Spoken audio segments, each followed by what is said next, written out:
Hi friends, hello friends, જય માતાજી. ધોરણ 9 વિષય ગુજરાતી પાઠ 1 સાંજ સમીક્ષા મળ્યો. તેના કવિ છે નરસિંહ મહેતા. નરસિંહ મહેતાના કાવ્ય સંગ્રહમાંથી લેવામાં આવેલ છે. તેનો સાહિત્ય પ્રકાર ભક્તિગીત છે. તો વિદ્યાર્થી મિત્રો, તમને આ વિડીયો ગમે તો લાઈક, શેર અને સબસ્ક્રાઈબ કરજો. આવા અવારનવાર વિડીયો અમે મૂકતા રહીશું. અમારી ચેનલને આગળ વધારવા માટે તમે સહિયારો આપજો. અહીં તમને દરેક વિષયનું સંપૂર્ણ જ્ઞાન આપવામાં આવશે. દરેક વિદ્યાર્થીઓને સરળ રીતે સમજાવવામાં આવશે. તો આપણે આ પાઠ 1 સાંજ સમીક્ષા મળ્યા તરફ દોરી જઈએ. આપણે ગાલામાંથી તમામ પ્રશ્નોને સંપૂર્ણ રીતે યાદ રહે તે પ્રમાણે કરીશું. તો પ્રથમ પ્રશ્ન છે કે કૃષ્ણનું રૂપ મહાશુભકારી છે એમ કવિ શા માટે કહે છે? તો સાંજને સમયે વૃંદાવનથી આવતા શ્રી કૃષ્ણનું રૂપ મનને મોહ પહોંચાડનારું છે. સાંજના સમયે વૃંદાવનથી આપણા શ્રી કૃષ્ણ આવે છે તો એ દ્રશ્ય મનને મોહિત કરી દે છે. શ્રી કૃષ્ણએ મસ્તક પર હીરા મોતીથી જડેલો મુગટ ધારણ કરેલ છે. તેમના કાને કુંડળ ઝૂલે છે, એટલે કે કાનમાં કુંડળ લહેકે છે. તેમણે પીતાંબરી વસ્ત્રો ધારણ કર્યા છે અને ફૂલની પછડી પહેરી છે. જે ફૂલની પછડી ધારણ કરેલ છે તેમાંથી ચૂવા ચંદનની સુગંધ મહેકે છે. આ ચૂવા છે ને મિત્રો, એક સુગંધી તેલ છે અને ચંદન સુગંધી લાકડું છે. એટલે શ્રી કૃષ્ણએ ફૂલની પછડી ધારણ કરી તેમાંથી ચૂવા ચંદનની ખુશ્બુ ચારે તરફ મહેકે છે. તારામંડળમાં જેમ ચંદ્ર શોભે, સોનાના જડેલા હીરામાં ઝગમગે, એમ ગોવાળના વૃંદમાં વચ્ચે ગિરધર શોભે છે. જે ગોવાળિયાઓનો સમૂહ છે તેના વચ્ચે આપણા ગિરધર શોભી રહ્યા છે. કૃષ્ણનું આ મનમોહક રૂપ કવિના હૃદયમાં વસી ગયું છે. શ્રી કૃષ્ણનું રૂપ નરસૈયાના હૃદયમાં વસી ગયું છે. તેમને સ્થાન મળી ગયું છે. શ્રી કૃષ્ણને મળવા નરસૈયાનું મન વેગથી દોડ્યું. એટલે નરસિંહ મહેતાને તડપ થઈ રહી છે. તેઓ રહી નહીં શકતા, બેચેન થાય છે. શ્રી કૃષ્ણને મળવા ખૂબ જ તડપ અનુભવી રહ્યા છે. કારણ કે નરસિંહ મહેતાને શ્રી કૃષ્ણ ખૂબ જ વહાલા છે. કૃષ્ણએ એમને વહાલથી આલિંગન દીધું, એટલે કે કૃષ્ણએ નરસિંહ મહેતાને વહાલથી ભેટી લીધું છે, ભેટ્યા છે અને એમનું મન કૃષ્ણના મુખ સૌંદર્ય પર વારી ગયું છે. શ્રી કૃષ્ણનું રૂપ છે તે નરસિંહ મહેતાને ખૂબ જ સૃષ્ટિ સૌંદર્ય પમાડનારું છે.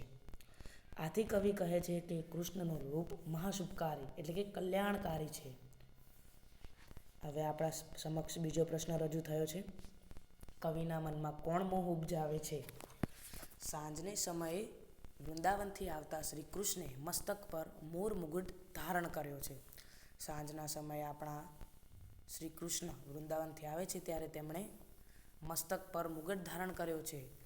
તેમના કાનમાં કુંડળ લહેકે છે. શરીર પર પીતાંબર અને ફૂલની પછડી પહેર્યા છે. ફૂલની પછડી ધારણ કરેલા કૃષ્ણ ચૂવા ચંદનથી મહેકે છે. મિત્રો, મેં ઉપરના પ્રશ્નમાં જ કહ્યું કે ચૂવા અને ચંદન ફૂલની પછડીમાંથી ચારે તરફ મહેકી રહ્યા છે.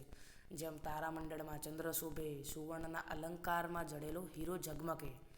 અલંકાર એટલે સોનાનું કોઈ પણ ઘરેણું, સુવર્ણ ઘરેણું, તેને સોનાનું અલંકાર કહેવાય. તેમ ગોવાળના વૃંદમાં વચ્ચે ગિરધર શોભી રહ્યા છે. એટલે કે ગોવાળિયાઓનો જે સમૂહ છે તેના વચ્ચે ગિરધર કેવી રીતે શોભી રહ્યા છે તેના વિશે વાત કરેલ છે. શ્રી કૃષ્ણનું આ મનમોહક રૂપ કવિના હૃદયમાં વસી ગયું છે. એટલે કે કવિના મનમાં શ્રી કૃષ્ણ મોહ ઉપજાવે છે. ખબર પડી વિદ્યાર્થી મિત્રો? તો આપણે આગળના પ્રશ્ન તરફ જઈએ. સાંજના સમયનું દ્રશ્ય કાવ્યના આધારે આલેખો. સાંજને સમયે કૃષ્ણ વૃંદાવનથી આવી રહ્યા છે. કૃષ્ણની આગળ ગોધણ અને પાછળ સાજન એટલે કે ગોવાળિયાઓનું વૃંદ છે. હવે મિત્રો, આગળ ગોધણ એટલે ગાયોનું સમૂહ, ગાયોનું ટોળું, એને ગોધણ કહેવાય. અને સાજન એટલે ગોવાળિયાઓનો સમૂહ. એટલે કે કૃષ્ણની આગળ ગાયોનો સમૂહ અને પાછળ ગોવાળિયાઓનો સમૂહ છે. શ્રી કૃષ્ણએ મસ્તક પર મોર મુગટ ધારણ કર્યો છે અને કાનમાં કુંડળ ઝૂલે છે. શરીરે પીતાંબર અને ફૂલની પછડી પહેર્યા છે. આ પછડીમાંથી ચૂવા ચંદનની ખુશ્બુ ચારે તરફ મહેકી રહી છે. નેક્સ્ટ પ્રશ્ન. ગોવાળમાં ગિરધર કઈ રીતે શોભી રહ્યા છે? તો જેમ તારામંડળમાં ચંદ્ર શોભે, જેમ સોનાના જડેલા હીરામાં ઝગમગે, તેમ ગોવાળમાં ગિરધર શોભે છે. ફરી એકવાર, જેમ તારામંડળમાં ચંદ્ર શોભે છે, જેમ સોનાના જડેલા હીરામાં મોતી ઝગમગે છે, એમ ગોવાળમાં ગિરધર શોભે છે. બીજો પ્રશ્ન, નરસિંહ મહેતા હરખાય છે, કારણ આપો. તો નરસિંહ મહેતાના હૃદયમાં વાલાજીનું રૂપ વસી ગયું છે. એટલે કે નરસિંહ મહેતાના હૃદયમાં વાલાજીના રૂપને સ્થાન મળ્યું છે. શ્રી કૃષ્ણે એમને વ્હાલથી આલિંગન દીધું, એટલે કે પ્રેમથી ભેટ્યા છે, અને તેઓ તન્મનથી શ્રી કૃષ્ણના મુખ પર વારી ગયા છે. એટલે કે તેમણે તન અને મન બંને શ્રી કૃષ્ણ માટે સિંચી દીધા છે, અર્પિત કરી દીધા છે. કૃષ્ણનું રૂપ મહાશુભકારી છે, અતિશય કલ્યાણકારી છે. મહાશુભકારી એટલે કે અતિશય કલ્યાણકારી. શ્રી કૃષ્ણ કોઈનું ખોટું કરતા નથી. તેઓ ભક્તજનોનું સુખ જ કરે છે અને દુઃખને દૂર કરે છે. આથી નરસિંહ મહેતા વાલાજીની શોભાને સતત નિરખીને હરખાય છે. નરસિંહ મહેતા છે તે આ શ્રી કૃષ્ણની શોભાને જોઈને હરખાઈ રહ્યા છે, હરખ પામી રહ્યા છે. આગળ એક બે વાક્યો. સાંજ સમીસા મળ્યો કાવ્યના કવિનું નામ.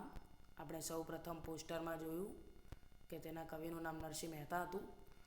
સેકન્ડ પ્રશ્ન, સાંજ સમીસા મળ્યો કાવ્યનો સાહિત્ય પ્રકાર. તો તે બી આપણે પોસ્ટરમાં જોયું. ભક્તિગીત. નરસિંહ મહેતા કયા પદો લોકકંઠે ગવાય છે? તો નરસિંહ મહેતાના પ્રખ્યાત એવા પ્રભાતિયા લોકકંઠે ગવાય.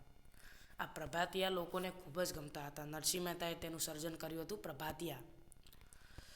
ગોવાળમાં ગિરધર કેમ શોભે છે? ગોવાળમાં ગિરધર તારામંડળમાં જેમ ચંદ્ર શોભે અને સોનાના જડેલા હીરાની જેમ ગોવાળમાં ગિરધર શોભે છે. હરિહળધરનો વીરો એટલે શું? હરિહળધરનો વીરો એટલે બલરામજીનો ભાઈ.